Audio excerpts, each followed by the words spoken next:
ወደ ቻናላችን ቤተሰቦች እንኳን ወደ ቻናላችን በደህና መጣችሁ። ትናንትና ምሽት 1 ሰዓት ተኩል ላይ በጀመረ የእንግሊዝ ፕሪሚየር ሊግ ጨዋታ ሊቨርፑል በአንፊልድ በማንቸስተር ሲቲ 2-1 በሆነ ውጤት መሸነፉ አይዘነጋም። ከጨዋታው በኋላም አሰልጣኝ አርነ ስሎት በጨዋታው ዙሪያ የሰጡት አስተያየት አለ። ይህንንም አስተያየት በዛሬው ቆይታችን የምንመለከት ይሆናል። ከዛ በተጨማሪም እናንተም የሰጣችሁት አስተያየት አለ። ይህንንም የምንመለከት ይሆናል። እስከ መጨረሻው ደቂቃ ድረስ አብራችሁ ቆይታችሁ እንድትከታተሉት በአክብሮት ጋብዛለሁ። ሰብስክራይብ፣ ላይክ፣ ሼር እያደረጋችሁ የቻናሉ ቤተሰብ እንድትሆኑ በአክብሮት እጠይቃለሁ። አሁን በቀጥታ ወደ ተሰጡት አስተያየት የምንገባ ይሆናል። አብራችሁን ቆዩ። በመጀመሪያ የምንመለከተው አሰልጣኝ አርነ ስሎት የሰጡትን አስተያየት ይሆናል። በጨዋታው ዙሪያ በሰጡት አስተያየት በውጤቱ በጣም ተበሳጭቻለሁ፣ በጣም ተናድጃለሁ። ምክንያቱም ከዚህ የተሻለ ውጤት ማምጣት ነበረብን። የመጀመሪያው አጋማሽ ላይ በእርግጥ ማንቸስተር ሲቲዎች የተሻሉ ነው የነበሩት። ኳሱን በደንብ ይዘውት ነበረ፣ እድሎችን ፈጥሮ ነበረ። በእርግጥ በጣም ትልልቅ የሚባሉ ብዙ እድሎችን አልፈጠሩም። ነገር ግን ደግሞ የተሻሉ ቡድን ሆኖ መመልከት ችለናል። ሁለተኛው አጋማሽ ላይ ግን እኛ ነበርን የተሻለ የነበር ነው። የተለያዩ እድሎችን መፍጠር ችለን ነበረ። ጨዋታውን መቆጣጠር ችለን ነበረ። ሃይ ፕረስ እያደረግንም ኳሶችን ስንቀማቸው ነበረ። ከዛም ጎል ማስቆጠርም ችለን ነበረ። ነገር ግን ያስቆጠርነውን ግብ ባለመከላከላችን ምክንያት በስተመጨረሻ እነሱ 2-1 በሆነ ውጤት አሸንፈው ሊወጡ ችሏል። ነገር ግን ደግሞ በመጀመሪያው ዙር በኢትሃድ ከማንቸስተር ሲቲ ጋር ከተገናኘንበት ጨዋታ አንጻር ስንመለከተው በዚህ ጨዋታ ላይ የተሻለ የሚባል እንቅስቃሴን ማድረግ ችለናል። የተሻለ ኳሱን መቆጣጠር ችለናል። በመጀመሪያው ዙር ጨዋታ ላይ ማንቸስተር ሲቲዎች ሙሉ ለሙሉ ብልጫ አሳይተው ነበር ጨዋታውን አሸንፈው መውጣት እየቻሉት። በዚህ ጨዋታ ላይ ግን የተሻለ እንቅስቃሴን ማድረግ ችለን ነበር። አሸንፈን መውጣት የምንችልባቸውም እድሎችም ነበሩን። ያንን ስላልተጠቀምንበት ማንቸስተር ሲቲዎች አሸንፈው ሊወጡ ችሏል። እንዳጠቃላይ ግን ባለፉት 3-4 ወራት ግን የተሻሉ የሚባል እንቅስቃሴዎችን እያደረግን እንደሆነ ራሳችንን እያሻሻለን እየመጣን እንደሆነ እንግዲህ መመልከት ችለናል። ነገር ግን ደግሞ የደረጃ ሰንጠረዡን ስትመለከቱት ባለፉት 3-4 ወራቶች ውስጥ ያደረግነውን መሻሻል ያሳየነውን እድገት በስነ ስርዓት አይናገሩም የሚል አስተያየትን ሰጥተዋል። በመቀጠል ዳኛው በወሰናቸው ውሳኔዎች ዙሪያ ነበረ አስተያየታቸውን የሰጡት። በሰጡትም አስተያየት ዳኛው በጨዋታው ላይ የወሰናቸውን ውሳኔዎች ስንመለከት በጣም የሚያናደዱ ነበሩ። አሁንም ድረስ እንግዲህ ተናድጄ ነው ያለሁት። አሁን የዶሚኒክ ሶቦስላይ በቀይ ካርድ የወጣበትን ስንመለከት ዶሚኒክ ሶቦስላይ በእርግጥ ኤርሊንግ ሃላንድ ላይ ፋውል ሰርቶበታል። በእጁ ማሊያውን ጎትቶታል። ያ ፋውል ያሰጣል። ስለዚህም የመጨረሻ ተጫዋች እንደመሆኑ መጠን እንደዚሁም ደግሞ ጎል የሚያስቆጥርበትንም አጋጣሚም ስላስቀረበት በቀይ ካርድ መውጣቱ ልክ ሊሆን ይችላል። በእርግጥ ጎሏ ገብታለች በስተመጨረሻ።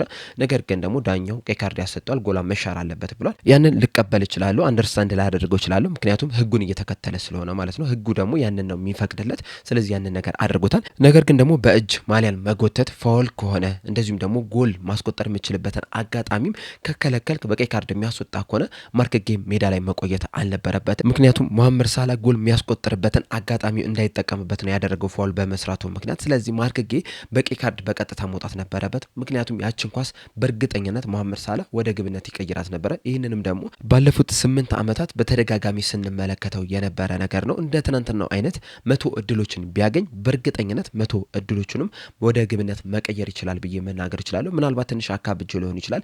ነገር ግን ደግሞ መሐመድ ሳላ ከዛ ቦታ ላይ የሚይዝ ተጫዋች አይደለም። ስለዚህ ማርክ ጌ የከለከለው ማግባት የሚችልበትን አጋጣሚ ነው። ዳኛውም በቀይ ካርድ ሊያስወጣው ይገባ ነበረ። ነገር ግን ዳኛው በቀይ ካርድ ሊያስወጣው አልቻለም። ያ ደግሞ ዶሚኒክ ሶቦስላይ ከወጣበት አንጻር ስንመለከተው በጣም የሚያበሳጭ ነው የነበረው። ሌላኛው ደግሞ አንድ የፍጹም ቅጣት ምት የሚያሰጥ አንድ አጋጣሚ ተፈጥሮ ነበር። እሱም ምንድነው ሲልቫ መሐመድ ሳላ ላይ ፋውል ሰርቶበት ነበረ። ዳኛው ግን ያንን ፋውል ሳይሰጥ ቀርቷል። ቫርም አይቶት ትቶታል። ያም ራሱ በጣም ትክክለኛ ያልሆነ ውሳኔ ነው የወሰኑት። በእርግጥ ምናልባት አሁን የማንቸስተር ሲቲ አሰልጣኝ በሆነና እንደዚህ አይነት ፋውል ተሰርቶ ቢሆን ኖሮ ምናልባትም አይሰጥም ብዬ ልከራከር የሚችልበትም እድል ሊኖር ይችል ነበረ። ነገር ግን ደግሞ እዚህ ጋር አንድ የማያከራከረው ነገር ምንድነው በርናንዶ ሲልቫ መሐመድ ሳላ ላይ ፋውል ሰርቶበታል።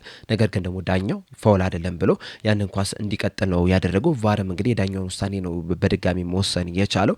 ምናልባት ዳኛው ፔናልቲ ሰጥቶት ቢሆን ኖሮ ቫር ውሳኔው እንዲቀየር ያደርጋል ብዬ ግን አላስብም። ይሄ ውሳኔ በእርግጥ በጣም የሚያከራክር ውሳኔ ነው የነበረው። አንዳንድ ሰዎች ፔናልቲ ያሰጣል ሊሉ ይችላሉ። አንዳንድ ሰዎች ደግሞ አያሰጥም ብለው ሊከራከሩበት ይችላሉ። 50-50 የሆነ ውሳኔ ነው የነበረው። እኔ ግን ይበልጥ ያበሳጨኝ ይሄ ሳይሆን ማርክ ጌ ለምን በሜዳ ላይ ቆየ የሚለው ነው። ምክንያቱም የማርክ ጌ ጥፋት ትክክለኛና ግልጽ የሆነ ጥፋት ነው የነበረው። በቀይ ካርድም መውጣት ነበረበት፣ በሜዳ ላይም ሊቆይ አይገባውም ነበረ የሚል አስተያየትን ሰጥተዋል። በነገራችን ላይ ከጨዋታው በኋላ የማንቸስተር ሲቲ አሰልጣኝ የሆኑት ፔፕ ጋርዲዮላና እንደዚሁም ደግሞ ኤርሊንግ ሃላንድ በሶቦስላይ ቀይ ካርድ ዙሪያ የሰጡት አስተያየት ነበረ። በሰጡትም አስተያየት ቀይ ካርድ አይገባውም ነበረ፣ ዳኛው ጎሉን ቢያጸድቅልን ለኛ ይሻለን ነበረ፣ ምክንያቱም አድቫንቴጅ ቢጠብቅ ጥሩ ነበረ ለኛ የሚል አስተያየትን ሰጥቷል። ፔፕ ጋርዲዮላም አያይዞ በሰጡትም አስተያየት ተጫዋቹ በቀይ ካርድ ከሚወጣ ይልቅ ለእኛ ጥሩ የነበረው ጎሏ ብትጸድቅልን የነበረው 3-1 አሸንፈን ነበረ።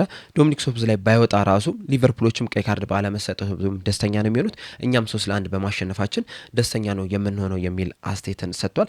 በተጨማሪም አሰልጣኝ አርነ ስሎት በዚህ በቀይ ካርዱ ዙሪያ በሰጡት አስተያየት ምንድን ያሉት ምናልባት በዚህ ቀይ ካርድ መውጣት ደስተኛ ሊሆኑ የሚችሉት ሰንደርላንዶች ብቻ ናቸው። ምክንያቱም ሰንደርላንዶች በዚህ ሲዝን ዶሚኒክ ሶቦስላይ ምን አይነት ምርጥ እንቅስቃሴ እያደረጉ እንደሆኑ ያውቃሉና የሰንደርላንድ አሰልጣኝ ይህ ተጫዋች በቀጣይ ከነሱ ጋር በምናደርገው ጨዋታ ላይ ባለመኖሩ ደስተኛ እንደሚሆኑ በእርግጠኝነት መናገር ይቻላል። ከዛ ውጭ ግን ማንቸስተር ሲቲዎችም ደስተኛ ናቸው ብዬ አላስብም። እኛም ደግሞ በቀይ ካርድ በመውጣቱ በጣም ተናደናል የሚል አስተያየትን ሰጥቷል። ስለዚህ በቀጣይ ጨዋታ እንግዲህ ሊቨርፑሎች የዶሚኒክ ሶቦስላይን ግልጋሎት የማያገኙ ይሆናል። ያ ደግሞ ለአሰልጣኝ አርነ ስሎትና ለቡድኑ ሌላ ፈተና ሆኖ ነው የሚመጣባቸው። ምክንያቱም ደግሞ ጀረሚ ፍሪምፖንግና ጆ ጎሜዝ በቀጣይ ከሰንደርላንድ ጋር በሚኖረው ጨዋታ ይሰለፋሉ ተብሎ አይጠበቅም። በተለይ አሰልጣኝ አርነ ስሎት በእነዚህ ተጫዋቾች ዙሪያ በሰጡት አስተያየት ምንድን ነው ያሉት? ጀረሚ ፍሪምፖንግ በእርግጠኝነት በዚህ ጨዋታ ላይ አይኖርም፣ ጆ ጎሜዝም በዚህ ጨዋታ ላይ ይኖራል ብዬ አላስብም።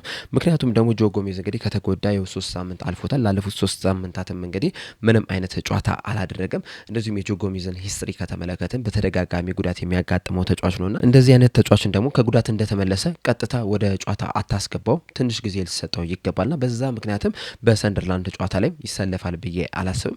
ነገር ግን ደግሞ ሌሎች ጥሩ ተጫዋቾች አሉን እዛ ቦታ ላይ መጮት የሚችሉና ከነዚህ ውስጥ አንዱን መርጠን በዛ ጨዋታ ላይ እናሰልፋለን የሚል አስተያየትን ሰጥቷል።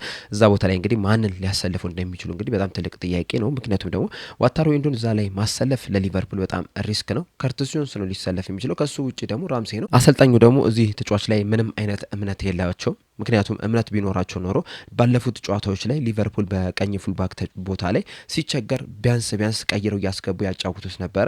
ነገር ግን ያንን ነገር አላደረጉም። በዚህ ሲዝንም አንድ ጨዋታ ነው በስነ ስርዓት የተጫወቱት፣ እሱም በካራባኦ ካፕ ከክሪስታል ፓላስ ጋር በተደረገ ጨዋታ ላይ ነው የነበረው። ሊቨርፑሎችም እንግዲህ ያንን ጨዋታ ንቀውት ነበረ የገቡት ከመጀመሪያም ጀምሮ። እዛ ቦታ ላይ ትልልቅ ተጫዋቾቹ ዋና የሚባሉ ተጫዋቾችንም የመጮቻ ደቂቃ አልሰጧቸውም። በወጣትና እንደዚሁም ደግሞ ብዙ የመጮቻ እድል ባላገኙ ተጫዋቾች ነበረ ሲጫወቱ የነበረና ከነዚ ውስጥ ደግሞ አንደኛው ራምሲ ነው የነበረው። ነገር ግን በዛ ጨዋታ ላይ ራምሲ በጣም አስደናቂ የሚባል እንቅስቃሴ ነበረ ያደረገው። ምናልባትም ከዛ በኋላ የተለያዩ እድሎችም ሊሰጡት ይችላሉ የሚል ግምት ነበረ። ነገር ግን አሰልጣኙ ያንን ነገር ሳያደርጉ መቅረት ችሏል። እንደዚሁም ደግሞ በጃንዋሪ ዝውውር መስኮት ልክ እንደተከፈተ ቢያንስ የመሀል ተከላካይ ስፍራውንና የቀኝ ፉልባኩን ከቨር የሚያደርግ ተጫዋች መምጣት አለበት፣ ማስፈረም አለባቸው ስንል ነበር፣ በተደጋጋሚም ስንናገር ነበረ።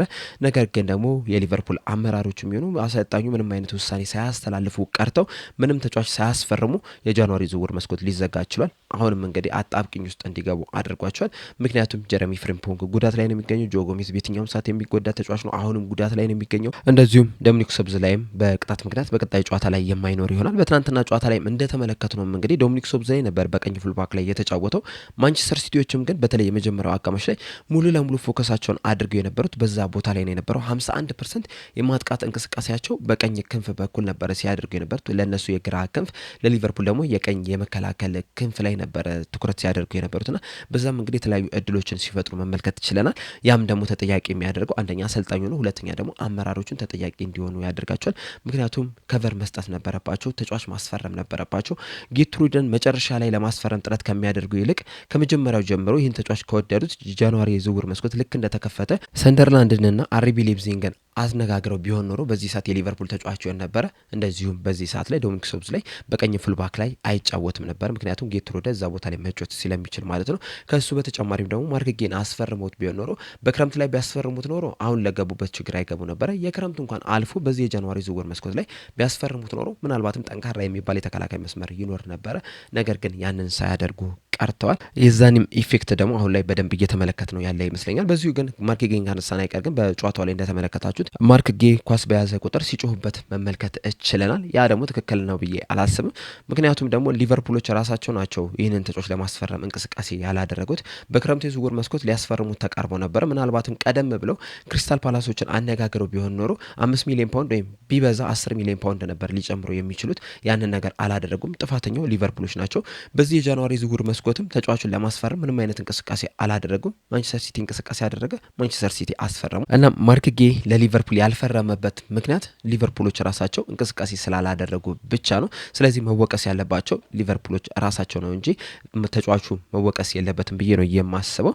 በመቀጠልም እንግዲህ አሰልጣኝ አርነ ስሎት ከ90 ደቂቃ በኋላ ስለሚቆጠርባቸው ግብ ተጠይቀው ነበረ። ምክንያቱም ምንድነው ተብሎ በተለይ ደግሞ በዚህ ሲዝን እንግዲህ ለአራተኛ ጊዜ ነው ከ90 ደቂቃ በላይ ጎል እየተቆጠረባቸው የሚገኘው። ይሄ ደግሞ በፕሪሚየር ሊግ ብዙ ከ90 ደቂቃ በላይ ከተቆጠረባቸው ክለቦች መካከል አንደኛውን ሊቨርፑል ያደርገዋልና ምንድነው ምክንያቱ ተብሎ ተጠይቀው ነበር። እሳቸው በቀጥታ መልሱን መመለስ የፈለጉ አይመስሉም ነበር። ምክንያቱም የመለሱትን መልስ ስንመለከት ምንድን ያሉት የተለያዩ ጎሎች ናቸው የተቆጠሩብን፣ ነገር ግን ደግሞ ጎሏ ከመቆጠሯ በፊት ጥሩ የሚባል እድልን ማግኘት እችለን ነበር። በተለይ ከርቲስ ጆንስ ምናልባትም ለመሐመድ ሳላህ አቀብለው ቢሆን ኖሮ ወደ ግብነት ሊቀየር የሚችልበት እድል ነበረ። ሌላ ጊዜ ቢሆን ከርቲስ ጆንስ ከ10 አጋጣሚዎች 8ቱን ያቀብላል ብዬ አስባለሁ። በዚህ ጨዋታ ላይ ግን ሳያቀብል መቅረት ችሏል እና በአጠቃላይ እንግዲህ ከጎሏ መቆጠሯ በፊት እድሎችን መፍጠር እችለን ነበር። ነገር ግን ደግሞ ከዚህ በኋላ በተጫዋቾች ውሳኔዎች ላይ እንደዚሁም ደግሞ ዳኛው በሚያስተላልፋቸው ውሳኔዎች ላይ ዲፔንድ መሆን አንፈልግም። እነዚህን ሁላ ተቋቁመን ጨዋታዎችን አሸንፈን መውጣት ነው የምንፈልገው። ያንንም ለማሳካት ደግሞ በጣም እየተቃረበን እየመጣን ነው የምንገኘው። ያለፉትን 3-4 ወራት ብትመለከቱ በጣም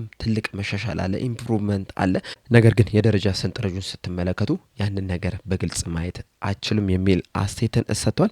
በስተመጨረሻም በሁለተኛው አጋማሽ ዙሪያ በሰጡት አስተያየት ሁለተኛው አጋማሽ ላይ ከመጀመሪያው አጋማሽ በጣም ተሻሽለን ነበረ መምጣት የቻልነው። በእርግጥ ከኳስ ውጭ በምናደርጋቸው እንቅስቃሴዎች ላይ ብዙ ለውጦች ነበሩ ማለት አልችልም። ምክንያቱም የመጀመሪያው አጋማሾች ላይም በአንዳንድ አጋጣሚዎች ኳሱን ነጥቀን በካውንተር አታክ ልንሄድ የምንችልባቸው አጋጣሚዎችን አግኝተን ነበረ። ከኳስ ጋር ግን በምናደርገው እንቅስቃሴ የመጀመሪያው አጋማሽ ላይ ጥሩ አይደለም የነበር ነው። ኳሱን መቆጣጠር አልቻልም። ትክክለኛ ውሳኔዎችን ማስተላለፍም አልቻልም። በስነስርዓትም ስናቀብልም አልነበርም። በሁለተኛው አጋማሽ ላይ ግን በሁሉም ነገር ተሻሽለን ነበረ መምጣት እየቻልነው። ከኳስ ውጭም ከኳስ ጋርም ጥሩ የሚባል እንቅስቃሴን ማድረግ እችለን ነበረ። ጥሩ ሞመንተምን ፈጥረን ነበረ።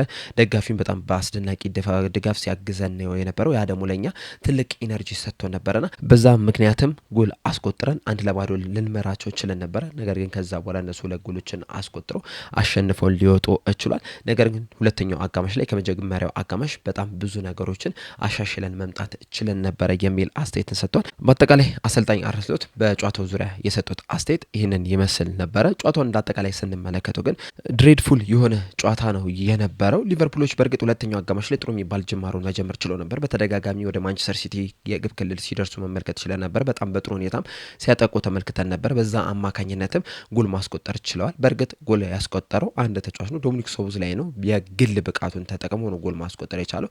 ነገር ግን ከዛ በፊትም እንግዲህ በተለያዩ አጋጣሚዎች ወደ ማንቸስተር ሲቲ የግብ ክልል ሲደርሱ መመልከት ችለን ነበረ። ነገር ግን ግቧ ከተቆጠረች በኋላ ሊቨርፑሎች ሙሉ ለሙሉ ለመከላከል ነበረ ጥረት ሲያደርጉ የነበሩት። ያ ደግሞ ለማንቸስተር ሲቲ ጥሩ አጋጣሚ ሆኖላቸው ነው የመጡት። ምክንያቱም ሊቨርፑሎች አንደኛውን ጎል ካስቆጠሩ በኋላ ልክ ከዛ በፊት ሲያደርጉት እንደነበረው እንቅስቃሴ ለማጥቃት ጥረት ቢያደርጉ ኖሮ የሊቨርፑል ደጋፊ ከጎናቸው ነው የነበረው። በጣም አስደናቂ የሚባል ድጋፍ ነው የነበረው በትናንትና ጨዋታ ላይና ያ ብርታት ሆኗቸው በጨዋታው ላይ ተጨማሪ ጎል ሊያስቆጥሩ የሚችሉባቸውን እድሎች መፍጠር ይችሉ ነበረ። ነገር ግን ሊቨርፑሎች ወደ ኋላ ሰብሰብ ብለው ለመከላከል ነበረ ጥረት ሲያደርጉ ነበሩት። ያ ደግሞ በስተመጨረሻም ዋጋ አስከፍሏቸዋል። መከላከል አልነበረባቸውም። አንፊልድ ግን ትናንትና በጣም አስደናቂ የሚባል ድባብ መመልከት ይችላል። ሊቨርፑሎች እንግዲህ ባለፉት 20 የፕሪሚየር ሊግ ጨዋታዎች 6ቱን ብቻ ነው ማሸነፍ የቻሉት። እንደዚሁም ባለፉት 7 ጨዋታዎች 2ቱን ማሸነፍ ችለዋል። በተጨማሪም የትናንትናው ሽንፈት ለሊቨርፑል በዚህ ሲዝን በሁሉም ውድድሮች 5ኛው በአንፊልድ የተሸነፉት ሽንፈት ሆኖ ተመዝግቦባቸዋልና በጣም መጥፎ የሚባል ሪከርድን ነው እያስመዘገቡ የሚገኙት።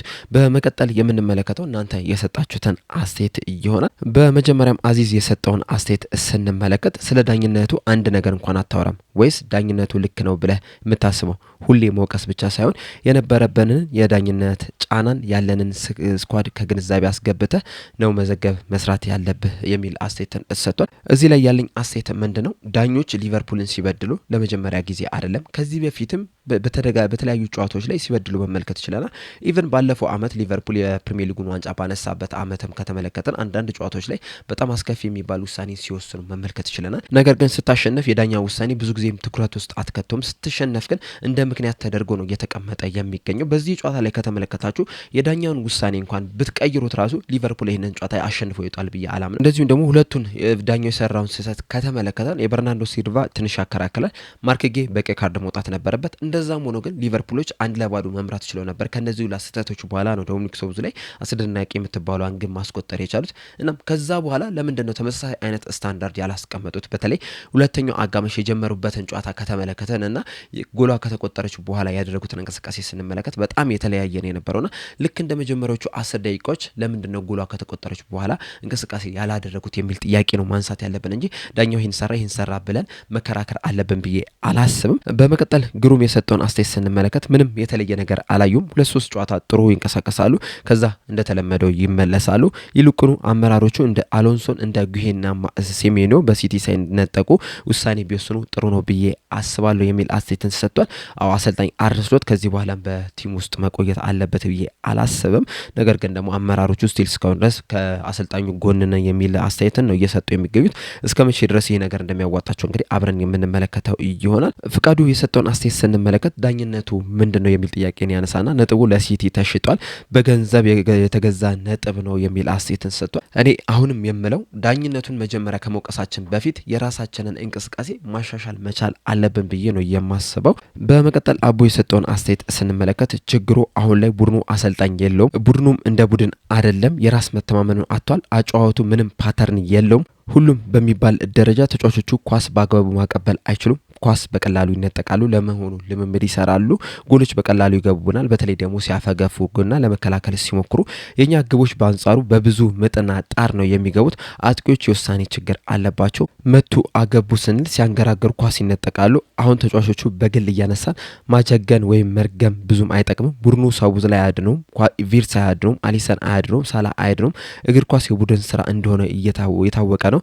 ነገር ግን የቡድኑ ስራም ብቻውን በቂ አይደለም። የበሰለ አመራርና ውሳኔ አሰጣጥ፣ ስልትና ስትራቴጂ እንደዚሁም በቂ ቴክኒካዊ እና የግል ችሎታ፣ በቂ የአካል ብቃት እንቅስቃሴ፣ የአእምሮ ጥንካሬ እንደዚሁም ተግባቦትና ሌሎችም የሚያስፈልጉ ይመስለኛል የሚል አስተያየትን ሰጥቷል። ተጨማሪ እዚህ ላይ መጨመር ያለብኝ አይመስለኝ። በጣም ትክክለኛ አገላለጽ ነው ብዬ ነው የማስበው። በአጠቃላይ አሰልጣኝ አርነ ስሎት የሰጠው አስተያየት እንደዚሁም ደግሞ እናንተም የሰጣችሁት አስተያየት ይህንን ይመስል ነበር። በአጠቃላይ የትናንትናው ጨዋታ ብዙ ጥያቄዎችን እንድናነሳ አድርጎ ነው ማለፍ የቻሉና አንዳንድ ነጥቦችን እንግዲህ በአንዳንድ ፕሮግራሞች ላይ እያነሳን የምናወራበት ይሆናል። ለአሁን ግን እኔ እዚህ ላይ አበቃው። በቀጣይ በሌላ እስከምንገናኝ ድረስ ሰብስክራይብ፣ ላይክ፣ ሼር ማድረግ እንዳትረሱ። ቸር ያቆየን።